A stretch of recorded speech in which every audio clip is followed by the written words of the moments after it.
Bilhões e bilhões de estrelas estão espalhadas pela nossa galáxia, mas uma delas está literalmente no centro das nossas vidas: o Sol.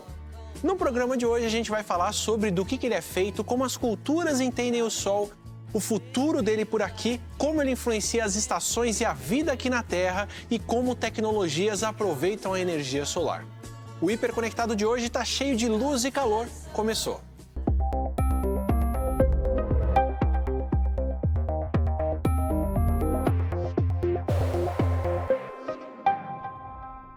Seja bem-vinda, seja bem-vindo ao Hiperconectado. O nosso Sol se formou há cerca de 4,5 bilhões de anos atrás. Isso é antes do que a formação da Terra. E desde então ele está presente no nosso dia a dia. Ele, aliás, é quem define o que é noite e o que é dia. E ao longo da nossa história, várias civilizações registraram seu apreço pelo nosso astro.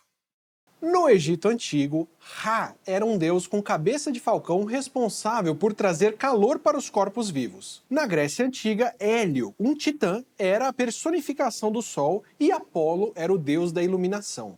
Na mitologia romana, Sol Invictus.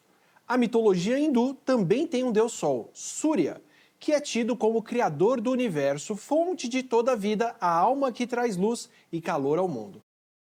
Os povos originários da região que hoje é o Brasil também tinham suas interpretações e mitos sobre a origem do Sol. Para vários povos, como os Guarani Kaiowá e os Aikewara, sua mitologia envolve um herói mítico que é pai dos gêmeos Sol e Lua.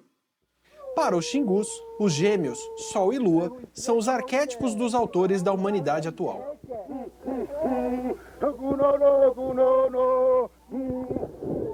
Essas são algumas das explicações divinas e mitológicas. Agora, qual é a explicação científica? O Sol é uma estrela bastante comum, na verdade é uma estrela considerada anã, comparando aí com outras maiores que são conhecidas. O Sol com esse tamanho anã? Então ele tem cerca de 100 vezes mais, né, em termos de diâmetro que a Terra. Mas mesmo assim ainda é considerada uma estrela anã, que basicamente é uma esfera de gás, né?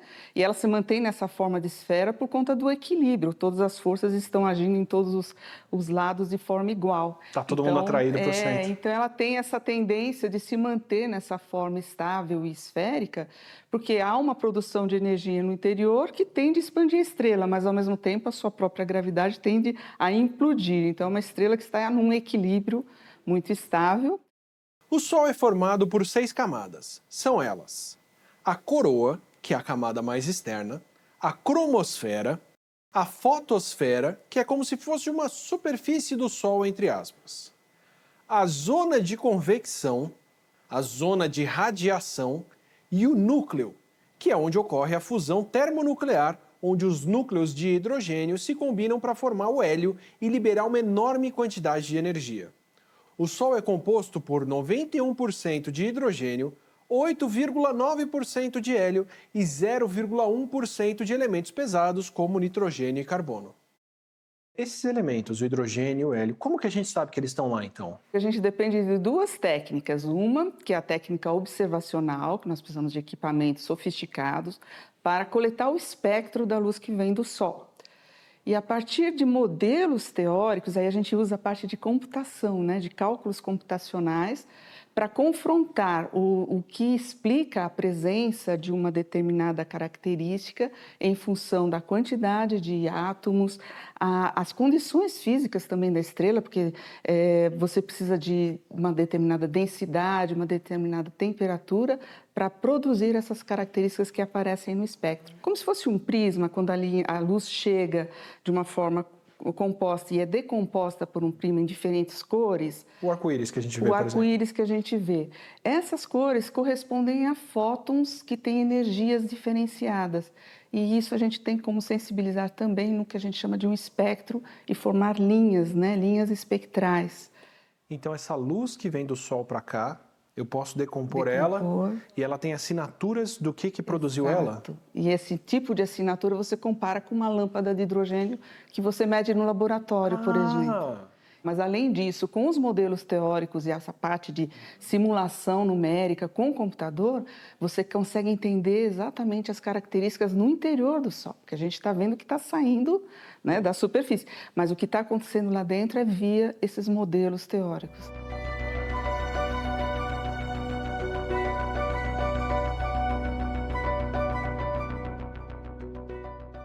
O Sol, no fundo, ele é uma bola de plasma. O que seria o plasma? O plasma é o quarto estado da matéria. Quando a gente pega, digamos, a água a baixas temperaturas, ela se encontra no estado sólido. Quando você fornece energia para esse sistema, ele passa para o estado líquido. Com mais energia, ele vai para o estado gasoso. Se nós continuarmos aquecendo esse sistema, ele passa para o estado de plasma. Por isso a gente diz que ele é um novo estado da matéria. Ele agora passa a reagir a campos eletromagnéticos, coisa que um gás normal não reage. No caso do Sol, por exemplo, como ele tem hidrogênio e hélio, ele seria uma nuvem gasosa, mas que está tão quente que virou plasma. Exato. Então, os átomos que compõem esse gás de hidrogênio, a temperatura está tão alta que, durante uma colisão entre dois átomos, eles acabam se arrancando os próprios elétrons. Então, você acaba tendo os núcleos desconectados dos elétrons. Isso vira, então, uma sopa de cargas elétricas. Isso seria um plasma. Por isso que ele fica, então, reativo a campos elétricos e magnéticos. Na década de 50, na então União Soviética, foi inventada uma máquina chamada tokamak. Trata-se de um tipo de reator de fusão nuclear projetado para criar e manter um ambiente de altíssima temperatura e pressão, semelhante às condições que acontecem no núcleo do Sol e em outras estrelas. Tokamak é um acrônimo russo que, traduzido para o português, significa câmara toroidal com bobinas magnéticas. Então, o que seria um toroide, primeiramente, né? Toroide é como se fosse uma câmara de ar de pneu de carro, né? Um formato de rosquinha, um donut. Isso é um toroide, quando a gente fala em termos matemáticos, né? O nome dessa figura geométrica é um toroide. Então, o nosso plasma ele tem um formato de rosquinha. Para elevar a temperatura dele, para que ele vire um plasma, nós temos ali dentro um sistema de bobinas que faz a temperatura subir a mais de 15 milhões de graus. 15 milhões de graus. A mais de 15 milhões de graus. Então, mais quente até do que o núcleo do Sol, a gente consegue chegar dentro dessa máquina. Então, quer dizer, a gente tem essa grande fonte de energia em cima da nossa cabeça, que é o Sol, mandando luz, calor e uma série de coisas para cá.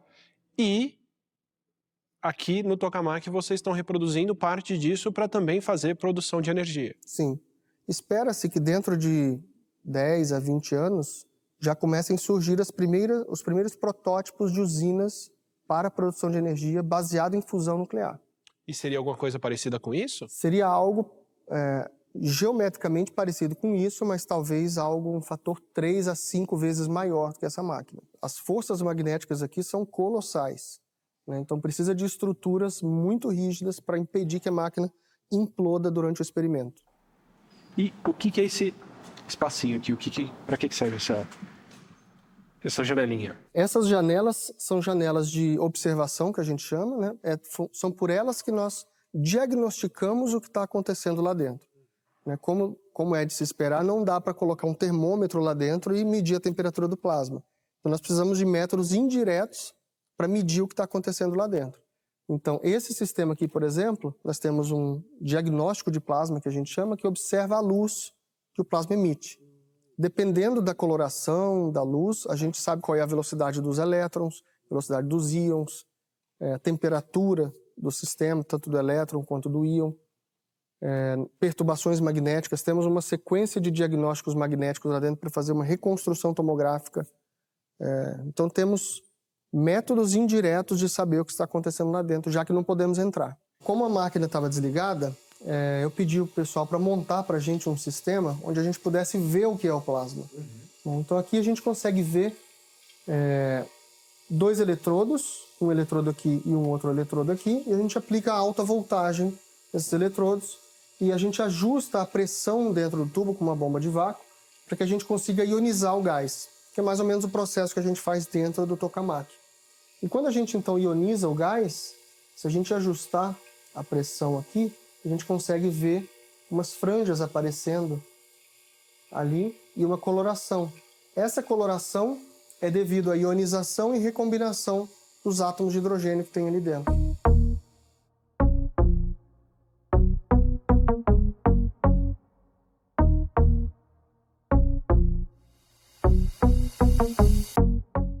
Apenas na Via Láctea, nossa galáxia, existem mais de 300 bilhões de estrelas. O Sol é a mais próxima do nosso planeta e é também o maior corpo do nosso sistema solar. O diâmetro do Sol é equivalente a mais de 100 planetas Terra e a massa dele corresponde a 99,8% do nosso sistema solar, fazendo com que o seu campo gravitacional mantenha em sua órbita 8 planetas, alguns planetas anões como Plutão e Ceres, pelo menos 170 luas e incontáveis cometas e asteroides. É totalmente compreensível ele ser considerado uma entidade divina, cósmica, afinal, a vida aqui na Terra depende diretamente dele. A vida, ela tem essa coisa de meio que desafiar, entre aspas, as leis da física, né?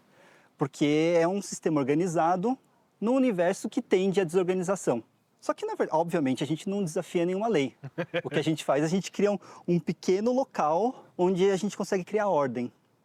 Só que essa ordem tem um custo, que é a energia, né? Então, de onde vem essa energia? A energia para me manter e te manter organizados, a gente vem da nossa comida, né? A gente come plantas, a gente come animais, fungos, eventualmente bactérias. E de onde vem a energia desses organismos? Se a gente começar a olhar, de onde vem a energia da vaca? A vaca comeu uma planta. E a gente sempre acaba caindo num organismo que faz fotossíntese, tá? Uma planta, uma alga. E o que é a fotossíntese? É um processo, talvez o mais importante entre os seres vivos, em que um organismo que faz fotossíntese consegue pegar a energia do sol e converter em energia química, na forma de um açúcar. Depois a planta ou a alga, ela consegue pegar esse açúcar e transformar em outras coisas, em proteínas, em gordura, e fazer o próprio organismo. Depois vem o herbívoro, se alimenta para retirar a energia química desse organismo, e depois vem um carnívoro que come desse herbívoro e assim por diante.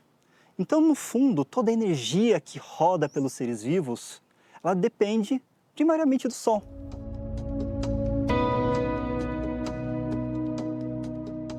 Na fotossíntese, a planta, a bactéria, a alga fotossintetizante, eles conseguem pegar essa energia do Sol, capturar em moléculas com mais energia e usar essa energia para organizar o dióxido de carbono, né, o gás carbônico da atmosfera, em uma molécula mais complexa, que é o açúcar.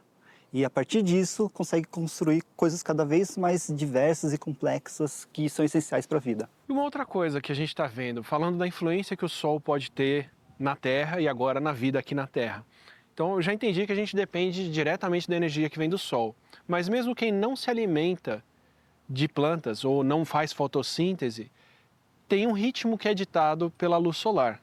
Que ritmo é esse? O que é essa outra influência que ele pode ter na nossa vida? O nosso corpo ele tem um relógio dentro dele que mede as horas do dia e tem uma agenda própria, que faz a gente ter fome no meio-dia, a gente acordar mais ou menos no mesmo horário, às vezes mesmo sem o alarme, e a gente ter sono durante a noite. E por que isso? A gente tem isso porque a gente evoluiu num local, num ambiente que tem um ritmo, que é o ritmo da Terra girando em torno de si própria, né? Então, um lado está sempre iluminado, outro lado está sempre no escuro, mas ela roda. Isso causa um ciclo de dia e noite. E como a gente evoluiu nesse sistema, não é de surpreender que a gente tenha um sistema que use esses ritmos ao seu favor.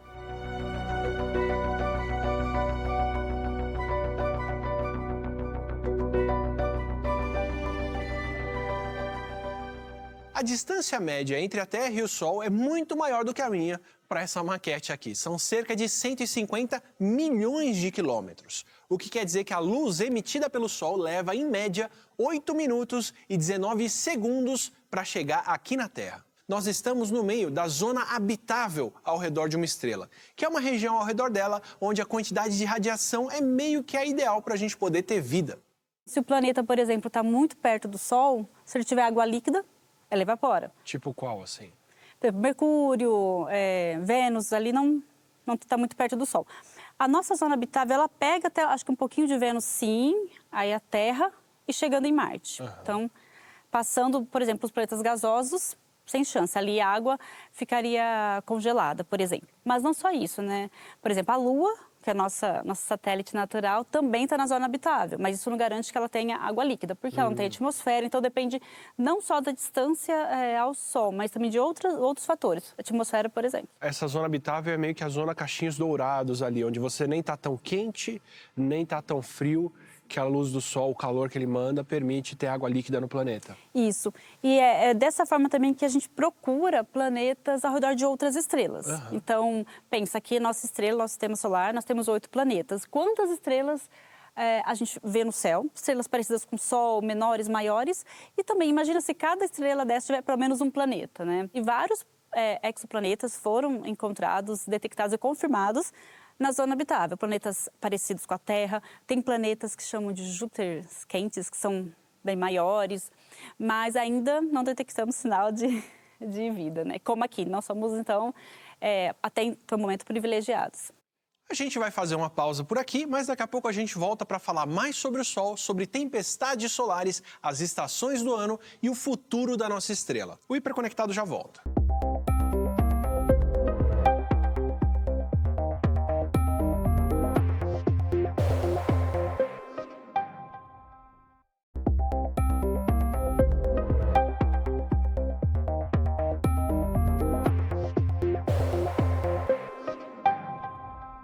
De volta com o Hiperconectado. Hoje a gente está falando sobre o Sol e o seu papel fundamental na nossa vida. É com a energia e a luz do Sol que chegam aqui na Terra que as plantas fazem fotossíntese e produzem o seu alimento e conseguem crescer. Ou seja, a nossa comida depende direta ou indiretamente do Sol. E ainda tem os ciclos sazonais e as estações que regem colheitas que estão vinculados diretamente ao Sol. A Terra, ela gira ao redor de si mesma. Aproximadamente aí 24 horas, mas ela tem uma inclinação. Então, a Terra, mais ou menos 23 graus, e essa inclinação, combinada com a distância ao Sol, que causam as nossas estações do ano. Então, a gente tem essa sensação inverno, verão, primavera, dependendo da posição que nós estamos ao redor do Sol, e a nossa inclinação, que é o mais importante. Porque, assim, se o planeta... Muitas pessoas pensam, o planeta está mais perto do Sol é verão. Não é. A distância... Não é. A posição que eu estou falando, depende da posição, é uma estação. Mas o que causa as estações mesmo é a inclinação da Terra e a forma como o Sol incide aqui nos hemisférios. Então, quer dizer, a gente está inclinadinho, se você está na posição que está mais exposta ao Sol, é verão, se você está na posição que está mais distante do Sol, é inverno. Isso. Por exemplo, a Terra está inclinada, o hemisfério sul está aqui, verão pra gente. A gente fala que o Sol, a luz bate mais diretamente. Então, se você pegar uma lanterna, por exemplo, apontar ela retinha numa parede, a luz vai estar concentrada. Se você inclinar a lanterna, ainda vai ter luz, mas ela vai estar mais espalhada, então ela é menos intensa. Então, ela estaria menos intensa no hemisfério norte, por isso que lá seria inverno. Você já deve ter ouvido falar sobre as tempestades solares e como elas afetam a comunicação e a nossa vida aqui na Terra. Este canal está momentaneamente fora do ar devido à interferência solar no satélite do canal. Em breve, o sinal será reestabelecido. Essa interferência toda foi uma brincadeira nossa aqui. Tempestades solares são fenômenos que acontecem quando o Sol libera grandes quantidades de energia que chegam para cá na forma de partículas carregadas e radiação eletromagnética. E o seu efeito aqui na Terra pode variar. Tem muita coisa acontecendo no Sol, então ele ejeta muita matéria. E essa matéria chega até a gente, né? Os ventos solares, ele atinge até o fim, né, digamos assim, do sistema solar. É uma borda ainda não muito definida. E essas partículas, por exemplo, dependendo da intensidade, pode causar, sim, interferências. Então, tem as chamadas tempestades solares, né? Quando ejeta muita dessas partículas, pode afetar os satélites aqui ao redor da Terra, até curtos-circuitos. E também... Vamos falar dos efeitos bonitos também. Quando vem essas partículas carregadas, elas se conectam com o nosso campo magnético aqui da Terra, nos polos, e aí forma aquelas auroras super bonitas. Então, isso é devido à atividade do Sol.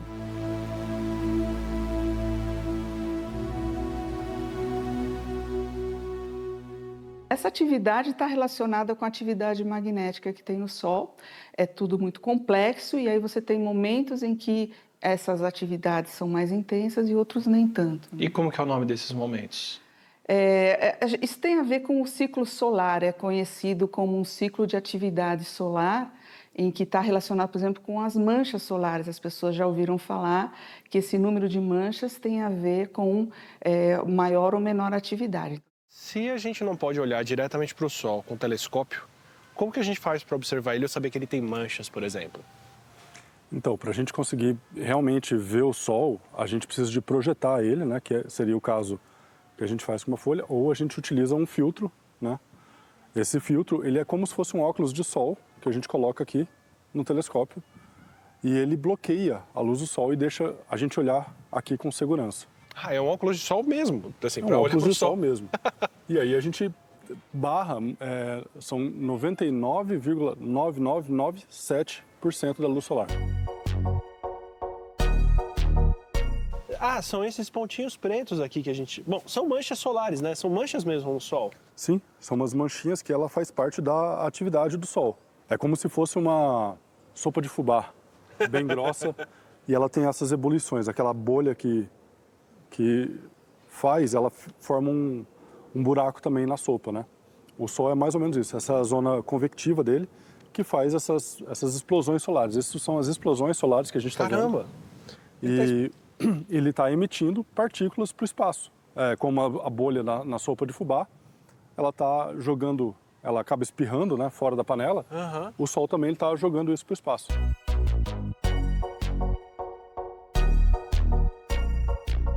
E aí essas imagens elas aparecem como escuras, mas o que elas significam? Elas são regiões um pouco mais frias do que o entorno geral do Sol, e aí elas aparecem mais escuras, ou seja, tem menos brilho do que o geral, né?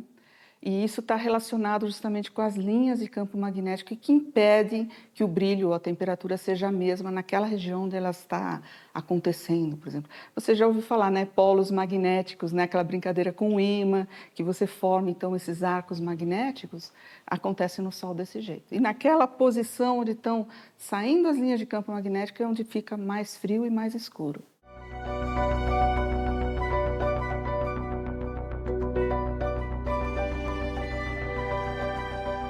Por muito tempo, o nosso corpo ou o corpo de outros animais foram as únicas máquinas que nós conseguíamos usar para converter energia. Nós consumimos alimentos como as plantas ou outros animais que consumiram plantas que transformam a energia absorvida pelo Sol em carboidratos, gorduras e proteínas e depois fazemos o trabalho de carregar alguma coisa. Com o tempo, nós passamos a usar outras fontes que estocavam a energia do Sol, como a lenha ou o carvão mineral usado para ferver a água e trabalhar máquinas a vapor que fazem o trabalho para a gente, como aconteceu na Revolução Industrial. Nós fomos avançando em passos cada vez mais elaborados para aproveitar a energia do Sol estocada no carvão, no petróleo e em outras fontes. E só mais recentemente conseguimos desenvolver tecnologias que convertem diretamente a energia do Sol em energia elétrica.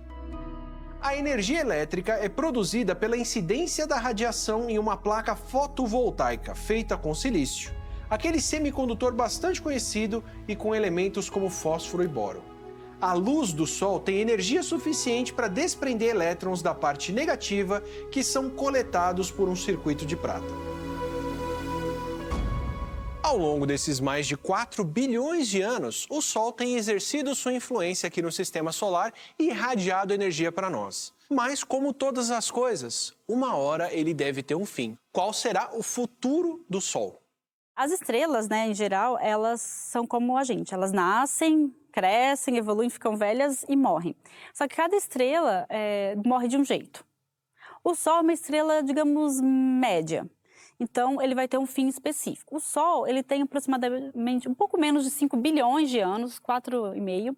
Então, ele está mais ou menos na metade da vida. Então, o Sol está lá, nasceu, junto com o sistema solar, e ele está ali queimando seu hidrogênio em hélio, mas esse combustível vai acabar. E aí, ele ele se expande, né? E o núcleo, quando o núcleo contrai, ele tem que se contrair de uma forma que chega a uma temperatura adequada para ir queimar o hélio. Aí fica parecendo uma cebola, né? Então queima hidrogênio numa camada, hélio queima ali no meio. E nisso, no futuro, isso vai se expandir, ela vai se transformar numa gigante vermelha. e aí vai ultrapassar a órbita de Mercúrio, de Vênus, da Terra, possivelmente. E depois de muito tempo, isso bilhões de anos, ela vai acabar ejetando toda essa matéria, formando aquelas nebulosas, né? E vai sobrar o restinho da estrela, que vai ser uma anã branca bem lá no meio, né? Que vai ter queimado o hélio em carbono, então ela vai ser quase toda de carbono ali. E essas nuvens coloridas que a gente vê, essas nebulosas bonitas, então o Sol vai morrer numa nebulosa planetária. Tem esse nome, mas não tem nada a ver com planeta, é só porque antigamente o pessoal olhava e classificava como planetas. Mas pode curtir o calor e o sol sem preocupação, porque a gente tem alguns bilhões de anos ainda antes dele engolir a Terra. Até lá, o desenvolvimento de novas tecnologias que aproveitam mais essa energia que o Sol manda para cá é fundamental para o avanço da nossa sociedade. O Sol volta amanhã, mas o Hiperconectado volta semana que vem. Até lá!